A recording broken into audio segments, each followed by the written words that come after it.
아멘. 귀한 찬양 하나님께 기뻐 받으시고 우리 모두의 은혜된 줄 믿습니다. 여러분 가사가 기억나십니까? 사랑이 오셨네 그러네요. 근데 그 앞에 사랑이 예 오셨네 그랬어요. 예. 예가 뭘까? 제가 생각을 하다가 순간적으로 여기에 준 말이 아닐까? 맞습니까? 여기에 사랑이 오셨다는 겁니다. 그게 성탄절 아닙니까? 내일입니다. 내일 또 예배드리러 오셔야 됩니다. 11시에 예배드립니다. 성탄절이기 때문에. 내일 월요일이지만 사랑이 오셨어요. 사랑이. 예수님이 사랑이십니다. 우리를 위해 오셨어요. 하나님이 사랑이시니까 예수님도 사랑이십니다. 사랑이 오셨어요. 우리를 위해 오셨어요. 우리가 그 사랑 받았고요. 지금도 받고 있고요. 내일도 모레도 계속 받을 거고요.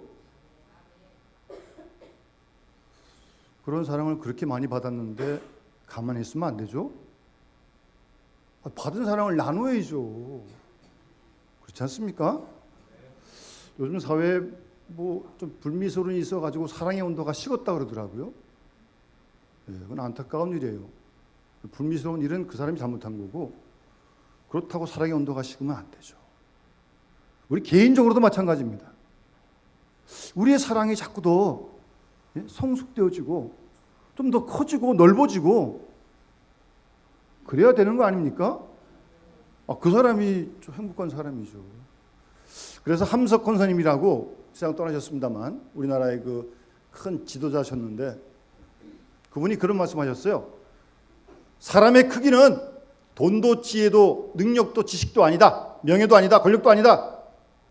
사람의 크기는 그 사람의 사랑의 그릇이 그 사람의 크기다. 딱 그랬습니다. 다른 건 제가 잘 모르겠어요. 딴 건 모르겠어요. 사랑의 그릇이 좀 딱 큰 사람 될 수 있기 바랍니다. 그 사람이 큰 사람이랄까요? 아무리 돈 많이 가지고 있어도 사랑의 그릇이 작으면 그 사람은 작은 사람이에요. 그 사람은. 우리가 하나님의 사랑을 받았는데 완전하신 사랑을 받았는데 우리가 그 사랑을 감사하고 우리의 사랑이 좀 서로 간에도 성도 간에도 또 밖으로 나가는 데도 좀 더 사랑이 좀 더 성숙하게 좀 넓게 가정에서도요. 그래야 되는 거 아닙니까? 남은 생에는 그렇게 살아갑시다. 지금까지는 다 지났으니까 딱 접고 내일부터 사랑으로. 오늘 예수님께서 43절에 보시면 이웃을 사랑하고 원수를 미워하라는 말 너희들이 들었는데 나는 너희에게 이르는데 너희 원수를 사랑하고 박해하고 핍박하는 자를 위해 기도해라. 예수님께서 그렇게 말씀하시면서 맨 마지막 절에 가면 하늘에 계신 너희 아버지의 온전하심과 같이 너희도 온전하라. 우리 변집사님만 딱 아멘하시네. 상당히 부담스러운 말씀이에요. 완전하라는 거예요. 온전하라는 거예요. 우리 보고. 완전한 100% 사람이 어디 있습니까? 사실 인간적으로 보면 없거든요. 의인은 없고요. 그럼 이 말이 너무 좀 부담되는 말씀이 아닌가? 라고 하는 생각이 들 때도 있습니다. 그런데 주님 말씀이니까 예수님이 거짓말을 하시겠어요? 예수님이 불가능한 말씀을 하시겠어요? 그렇지 않잖아요. 그러니까 우리가 생각하기 좀 부담스러워 보여도 주님 말씀이니까 이 말씀대로 믿는 거죠. 그게 믿는 겁니다. 하늘 아버지의 온전하심 같이 너희도 온전하라. 참 쉽지 않아요. 생각으로. 그러나 주님이 명령하시니까 주님이니까 주님 말씀이니까 아멘으로 겸손하게 받는 것이 믿음의 자세인 줄 믿습니다.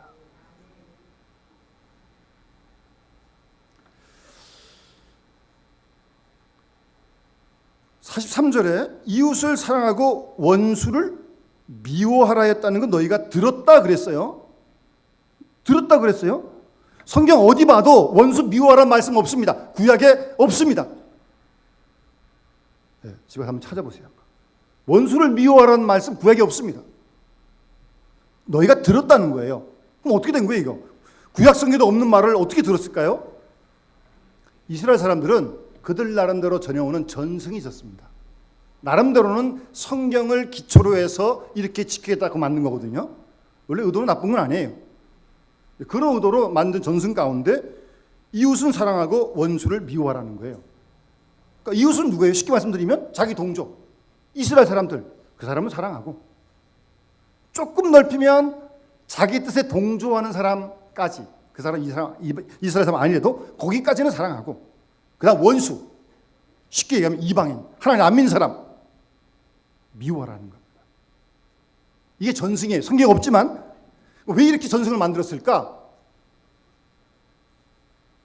그러니까 하나님 안 믿는 사람을 자꾸 가까이 하다 보면 자기들도 하나님 안 믿는 사람의 영향을 받을 거 아닙니까? 쉽게. 그래서 그 사람들 미워하라는 거예요. 사실 원래 뜻은 그런 뜻입니다. 그런 뜻으로 이웃은 사랑하고 원수는 미워하라. 그렇게 가르쳤고 들어왔던 겁니다. 성경에 있는 말 아니에요? 그런데 예수님은 아니다. 원수를 사랑하고 박해하는 사람, 핍박하는 사람 위에 기도하라고 주님께서 말씀하십니다. 그러니까 벌써 그들이 전해오던 들었던 전승을 완전히 뒤바꾸시는 말씀이죠. 잘못된 것을 고쳐주는 말씀이죠.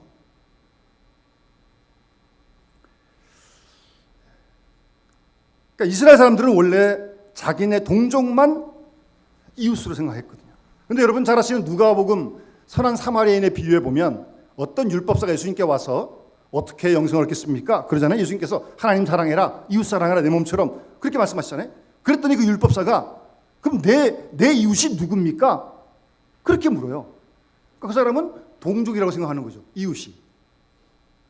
근데 예수께서 비유로 말씀하신 게 뭐예요? 선한 사마리아인의 비유입니다. 어떤 사람이 예루살렘에서 여리고로 가다가 어떤 사람은 아마 유대인을 얘기했을 것입니다. 강도를 만났어요. 거의 죽게 됐어요. 제사장이 보고 그냥 갔어요. 레위인 보고 그냥 갔어요. 그런데 선한 이방 사마리아 사람이 강도 맞는 사람을 데려다가 하여튼 치료도 해주고 하여튼 나을 때까지 돌봐줬어요. 그럼 예수님께서 그럼 그 강도 맞는 사람의 유대인의 이웃이 누구냐? 누구예요? 이방인인 선한 사마리아인이죠. 그러니까 그 당시 유대 사람들은 이스라엘 사람만 이웃이라고 믿었습니다. 아주 민족주의가 아주 강하죠. 유대인들이 잘 뭉치잖아요. 인구에 뭐 얼마도 안 되지만 뭐 큰 힘을 가진 사람들이 많은 건 똘똘 뭉칩니다. 그런데 그런 협소한 민족주의적 이웃의 개념을 예수님은 뛰어넘으시는 거예요.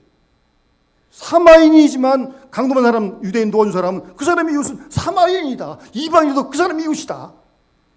그래서 이웃의 개념을 예수님께서 탈이스라엘적인 민족을 벗어난 그런 이웃의 개념을 예수님께서 그들에게 사실은 말씀하고 계신 겁니다. 그러면 왜 성경에도 없는 얘기를 그렇게 미워하라고 했을까? 하여튼 우리가 좀 염두에 두면서 어쨌든 그런 의도였어요. 어쨌든 그 사람 본받으면 안 되니까. 하나님 사랑에 떨어지니까. 여러분 구약성경 레위기에 보면 분명하게 말씀하십니다. 이웃에 대해서 원수를 갚지 말고 동포를 원망하지 말고 이웃 사랑하기를 내 몸과 같이 하라. 구약에 있는 말씀이 이 말씀이 레위기 19장 18절에 있어요. 그리고 이어지는 19장 3절에 보면 심지어 하나님이 이렇게까지 말씀하십니다. 타국인이 너희 땅에 우거하여 함께 있거든 너희는 그를 학대하지 말고 너희와 함께 있는 타국인을 너희 중에서 나은 자같이 여기며 자기같이 사랑하라. 타국인도 너희도 애굽 땅에서 객이 되었 그러지 않았느냐. 나는 너희 하나님 여호와다라고 그렇게 말씀하십니다. 이미 구약 성경에서 하나님께서 타국인도 이렇게 사랑하라고 말씀하신 거거든요. 원수 갚지 말고 동포 사랑하고 뼈가 왜 기도하라고 하나님이 그렇게 하나님이 사랑의 하나님 아닙니까? 그런데 하여튼 이 유대인들은 그걸 왜곡시켜 가지고 이웃은 사랑하고 원수는 미워해라, 그렇게 가르쳤던 겁니다. 그것이 잘못된 것을 예수님이 지적하고 계신 것입니다. 너희 원수를 사랑하고 너희를 박해하고 핍박하는 자를 위해 기도하라고 말씀하셨습니다. 누가복음 23장 보면 예수님이 십자가에 돌아가실 때 하나님이 너희들의 죄를 용서해 주십시오, 그들이 하는 것 모르기 때문입니다라고 주님을 향해서 돌을 던지고 십자가에 못 박아 죽게 하는 그들을 위해서 주님이 말씀하신 대로 그들을 위해 기도하시고 십자가에 돌아가셨잖아요. 예? 이 말씀대로 그대로, 바로 이것이 우리 기독교의 신앙입니다. 그리고 이 신앙을 따라서 스데반도 돌 맞아 죽으면서 하나님이여 저들의 죄를 저들에게 돌리지 마옵소서라고 기도하면서 돌 맞아 순교하잖아요.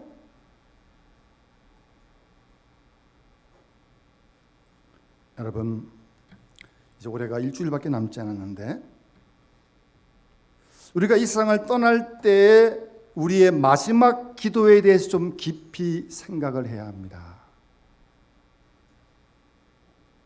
뭐 큰일, 위대한 일은 다 못했다 할지라도 세상을 떠날 때 최소한 원수는 없어야 됩니다.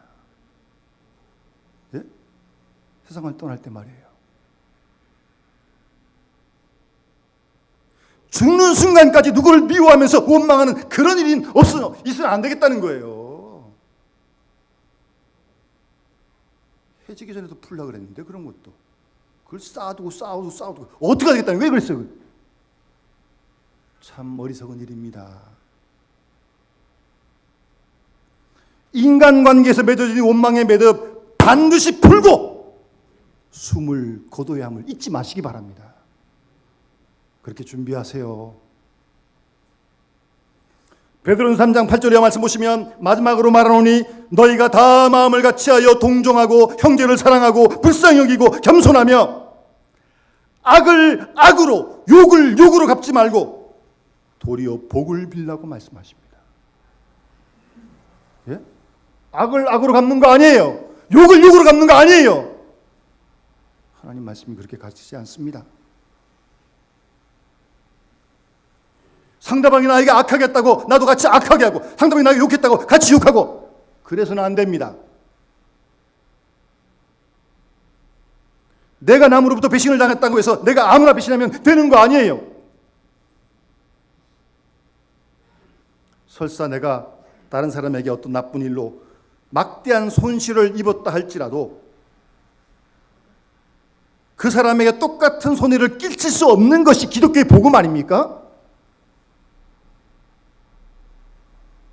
그리고 악을 악으로 갚지 말라는 이유는 그 상대방의 악을 내가 악으로 갚는 동안에 내가 악해진단 말씀이에요.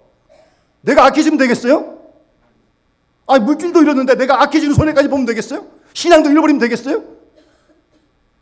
그런 어처구니 실수가 어디 있어요? 왜 그 사람 때문에 내가 더 악해져요? 잘 생각을 해보세요. 그래서 악을 악으로 갚는 게 아닙니다. 선으로 악을 이기는 겁니다. 주님이 십자가에서 그걸 보여주신 거 아니에요?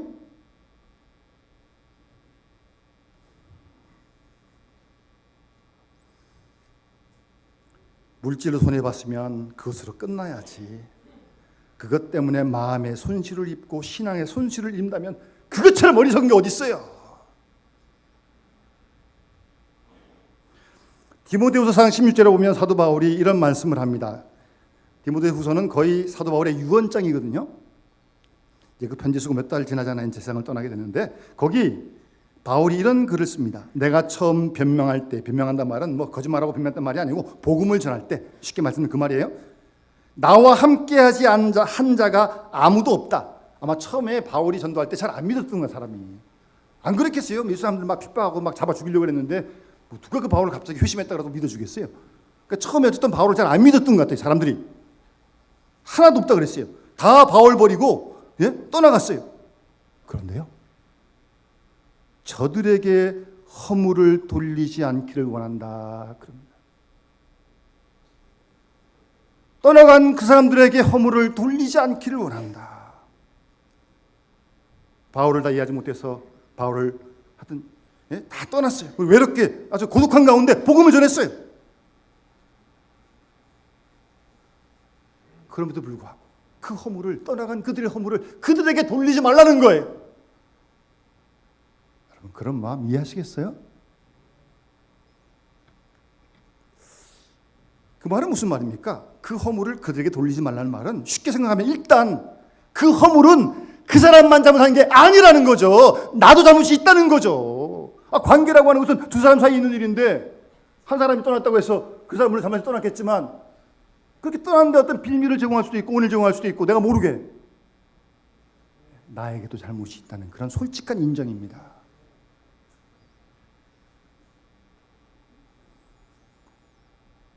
그리고 디모데 사장에 보면 바울이 마가를 데려오라고 합니다. 마가. 여러분, 마가라는 사람이 누굽니까? 사도 바울이 전도 여행할 때 1차 때 같이 가다가 중간에서 포기한 사람이에요. 돌아갔어요. 아주 나약한 사람입니다. 그래서 두 번째 전도 여행 때 바울이 마가 안 데려갑니다. 또 가다가 또 혼자 떨어지면 안 되잖아요. 그래서 거기서 나눠지게 되는데 두 사람이, 바울과 바나바가. 바울로서 충분히 이유가 있습니다. 또 데려갔다가 또 주저앉으면 그 전체에 피해를 끼치고 안 되니까 안 데려갔어요. 그런데 세상 떠날 쯤 돼가지고 그게 마음에 걸리는 거예요. 지금 바울 담당한 거 없어요? 안 데려갈 수 있죠. 선교하는데 또 그렇게 유약한 사람 데려가서 선교가 안 되면 안 되잖아요. 그러나 세상을 떠날 때 가만히 지난 날을 돌아보니까 미안한 거예요. 마가한테 마가를 데려와라. 데려왔으면 그랬겠죠. 마가야, 미안하다.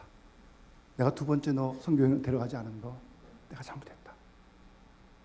막 그 말을 꼭 하고 세상 떠나야 되겠기에 마가를 데려오라고 그렇게 말을 합니다.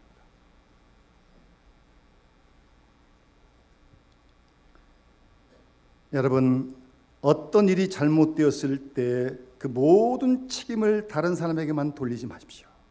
물론 그 사람이 잘못해서 일이 그르칠 수 있어요. 정말 그 사람만 잘못한 겁니까? 나는 요만큼도 잘못한 게 없는 겁니까? 그렇진 않죠. 그런 부분에 대해서 그래서 허물을 그들에게 돌리지 말라. 바울은 그렇게 말하고 있습니다.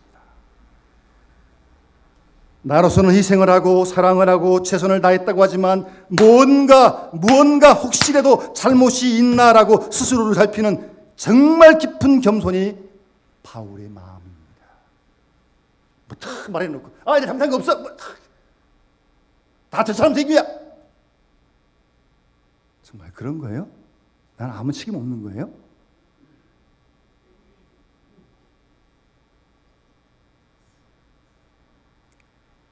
바울이 전도할 때 그에게 반대하고 그를 떠난 사람들 많아서 섭섭했지만 바울은 허물을 그들에게 돌리지 말라고 자기에게도 어느 정도 책임이 있다 인정하는 겁니다.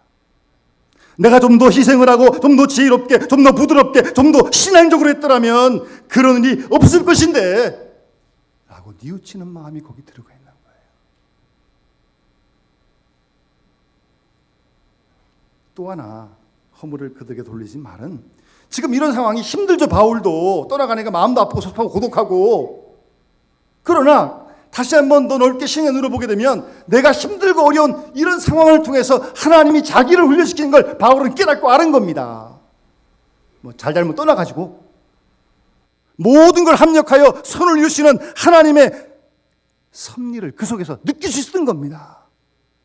그러니까 허물을 그 사람에만 돌리지 말라는 거예요. 여러분, 소크라테스라는 철학자 아시죠? 그 사람의 악처는 아주 유명한 악처입니다. 그래서 아마 소크라테스가 그 악처 부인을 안 만났으면 아마 철학자가 안 됐을 것이라고 얘기를 할 정도로 부인이 악하니까 생각을 많이 한 것 같아요. 나를 괴롭히는 사람이 있습니다. 나를 핍박하는 사람이 있습니다. 그런데 그 사람 때문에 내가 주저앉지 않습니다. 내가 강해지기도 하고 내가 더 신앙으로 철저해지기도 하고 무작정 그 사람 나쁘다고만 그렇게 생각해서는 안 됩니다. 그런 역경을 통해서 내가 더 선해지고 내가 더 기도하게 되고 내가 더 진실하게 된다면 이건 얼마나 큰 유익인데요. 좀 불편하고 힘들어요. 그래도 그럴 동안 또 하나님의 역사가 있음을 바울은 역경 속에서 깨달아 알았던 겁니다. 당장은 고통스럽지만 결국은 그것이 꼭 나에게 이롭게 된다는 걸 깨달았어요. 그래서 허물을 그들에게만 돌리지 말아라. 그런 말씀을 합니다. 로마서 12장 19절 말씀 보시면 원수를 친히 갚지 말고 하나님께 맡기라고 말씀하십니다. 여러분, 원수에게 손대지 마세요. 원수 갚지 마시라고요. 그거 우리 할 일 아닙니다. 내가 할 일 아니에요. 원수는 기도해주고, 기도해주고, 원수에게 손대지 마세요. 우리가 기도해주고 사랑해주면 원수 갚는 거예요? 심판하는 거예요? 하나님이 하시는 거예요. 하나님이. 내가 하는 거 아니에요. 내가 무슨 자격으로 그를 심판해요. 예수님께서도 여러분 제자들 파송할 때 어느 집이나 가서 다 복을 빌라고 말씀하시거든요. 그래서 그 복을 빌면 그 사람이 받을만 하면 그 사람 복 받고 그 사람이 못 받으면 복이 다 나한테 온다 그랬어요. 그 실리적으로 따져서 누구한테가 복 많이 빌어야겠어요? 못 받은 사람한테 더 빌어줘야 돼. 못 받으면 나한테 다 오니까. 그렇죠? 그럼 그렇게 한번 해보세요. 복을 비는 대상을 가리지 마세요. 이 사람은 내가 좋아하고 사랑하고 이 사람은 미워하고 그러지 말란 말씀이에요. 미운 사람 더 주라니까요. 그러면 못 받으면 나한테 온다니까요. 여러분, 우리는 내가 할 일만 하면 됩니다.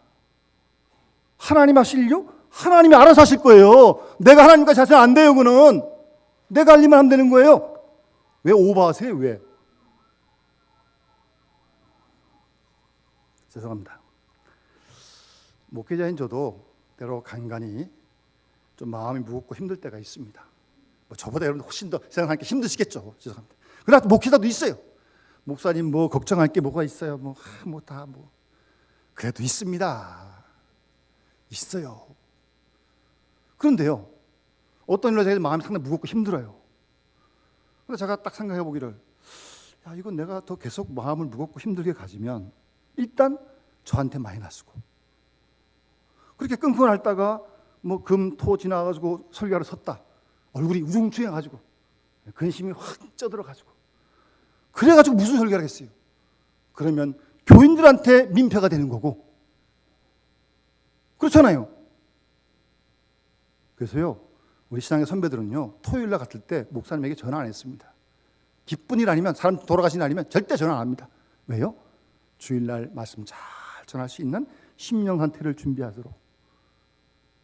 그렇게까지 신경을 썼다니까요. 제가 지금 여기 부글부글 끓어가지고 이래가지고 여기서 무슨 설교하겠어요, 제가?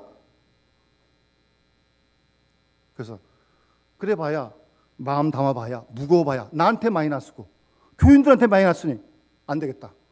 왜 이렇게 손해보는 장사를 해요? 그래서 쌓기가 쉽지 않죠. 찬송도 부르고 기도도 하고 산책도 하다가 딱 제 마음을 딱 말씀으로 지키고, 그 다음 하나님 하실 일은 하나님께 맡깁니다. 하나님이 하셔야지 제가 더 어떻게 다 하겠어요? 못합니다. 저는 제가 할 것만 할 거예요. 저는. 그러면 제가 제 마음을 잘 지켜야죠. 그러고 설교도 해야지. 무슨 목사가 누구 불편해가지고 어떻게 여기서 설교를 하겠어요?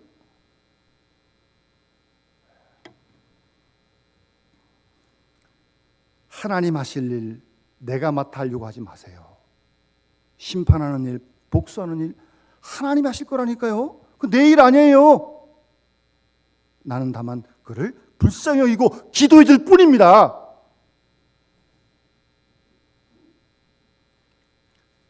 그러면서 오늘 이어지는 45절 말씀 보세요. 너희가 원수 이웃 사랑하고 원수 미워라는 말 들었지만 그거 아니다. 원수 사랑하고 박해하는 자 위에 기도하라. 이같이 한즉 45절 말씀. 하늘에 계신 너희 아버지의 아들이 될 것이니, 이같이 해야 하늘에 계신 하나님의 자녀가 되겠다는 말씀입니다. 하나님의 자녀면 좀 하나님 아버지를 좀 닮아야 되는 거 아닙니까? 자녀가 부모를 닮듯이 우리도 하나님이 우리 아버지인데 아버지 아니면 좀 닮아야 될 거 아니에요? 이같이 한즉 어떻게 해요? 이웃 사랑하고 원수 핍박하라 미워하라 그랬는데 그러지 말고 이웃 사랑하고 원수를 위해 사랑하고 박해한 자를 위해 기도하는 그렇게 하면 하늘에 계신 아버지의 자녀가 될 것이다. 그렇게 말씀하십니다. 그렇게 하나님 아버지를 닮아라 그 말이죠. 그러면서 구체적으로 말씀하십니다. 하나님이 해를 악인과 선인에게 똑같이 비추시잖아요. 하나님이 선인에만 햇빛을 비춰요? 아니에요. 악인에게도 똑같이 비춰요. 지금 비 오는데 하나님이 비를 의인에게만 비를 내려요. 악인에게도 불의한 사람에게도 똑같이 비를 주시는 거예요. 너희가 너희를 사랑하는 자, 자기 좋아하는 사람만 사랑하면 무슨 상이 있겠느냐? 그런 거 세리도 할 줄 안다. 너희가 너희 형제만 인사하고 무난하면 남보다 나은 게 뭐가 있냐? 이방인도 그 정도 할 줄 안다. 그렇잖아요? 이방인도 아는 사람끼리는 뭐 사랑하고 인사 다 하는데. 여러분, 그러니까 우리 교인 가운데 새로운 가족이 오시면 아는 사람까지 막 그러지 마시고 아는 사람 아니도 돼 괜찮아요. 모르는 사람 다가가세요. 먼저 무난하시라니까. 어떻게 오셨냐고, 잘 오셨다고, 식사하고 가시라고. 그렇게 해야지. 뭐 아는 사람끼리 하는 건 누가 못하는 거예요, 누가. 사랑하는 사람 대상에 대해서 절대 우리가 골라서 할 수 없습니다. 그리고 사랑을 받기를 바라는 마음으로 사랑한다면 무슨 의미가 있겠느냐 그 말씀입니다. 진정한 사랑은 사랑받을 수 없는 자를 사랑하고 보상받을 수 없는 자를 사랑하는 게 진정한 사랑이라는 걸 주님께서 말씀하시는 겁니다. 그게 아버지의 사랑 아닙니까? 하나님 사랑 아니에요? 우리가 그 사랑 받은 거 아니에요? 지금도 받고 있는 거 아니에요? 물론 사랑에게 서로 이렇게 오고 가는 거지만 설사 잘 안 오더라도 먼저 가는 겁니다. 먼저 주도적으로 하라는 거예요. 먼저. 여러분 교인들 나가는데 악수하려면 제가 손을 내밀어야 악수하지. 제가 뭐 언짢다고 딱 이러고 있으면 손 내밀라도 못 내밀 거 아니에요. 그럴 리는 없지만 제가 먼저 누구나 다 악수하는 겁니다. 제가 먼저 내밀어야 또 손 내밀어 악수할 거 아니에요. 여러분 먼저 사랑하시라니까요. 가정에서도 교회에서도 아는 사람도 먼저 하시라니까요. 오든 안 오든 관계없이 말이에요. 그런 사랑을 주님께서 지금 말씀해 주시는 거 아닙니까? 나는 사랑하고 사랑받지 못해도 괜찮습니다. 이런 사랑이 있어야 그 사랑이 온전한 사랑이라는 거예요. 우리가 무슨 사랑받을 자격이 있어 하나님께 사랑을 받습니까? 시험 봤어요? 합격했어요? 뭐예요? 그런 우리를 하나님이 사랑하시잖아요. 계속 사랑하시잖아요. 그런 하나님 아버지의 온전하심 같이 너희도 온전하라고 주님께서 그렇게 말씀하시는 겁니다. 하나님께서 사랑을 주도하신 것처럼 너희도 먼저 사랑을 주도하라는 거예요. 기다리지 말고 먼저 다가가라는 거예요. 그리고 하나님이 사랑하시고 사랑을 받지 못하신 것 같이 너희도 사랑을 받을 것을 생각하지 말고 그냥 사랑만 하라는 거예요. 그런 말씀을 주님께서 오늘 말씀하시고 우리에게 사랑을 보여주시고 가르쳐 주셨어요. 또 그 사랑이 성탄의 사건 아니겠습니까? 그 사랑이 오셨어요. 사랑을 받았어요. 우리도 그 사랑을 같이 이렇게 나누며 먼저 사랑하면서 살아가는 사랑의 행복자들이 다 되어주시기를 주의 이름으로 축원합니다. 주신 말씀을 기억하면서 우리 426장 함께 찬양 드리면서 봉헌하도록 하겠습니다.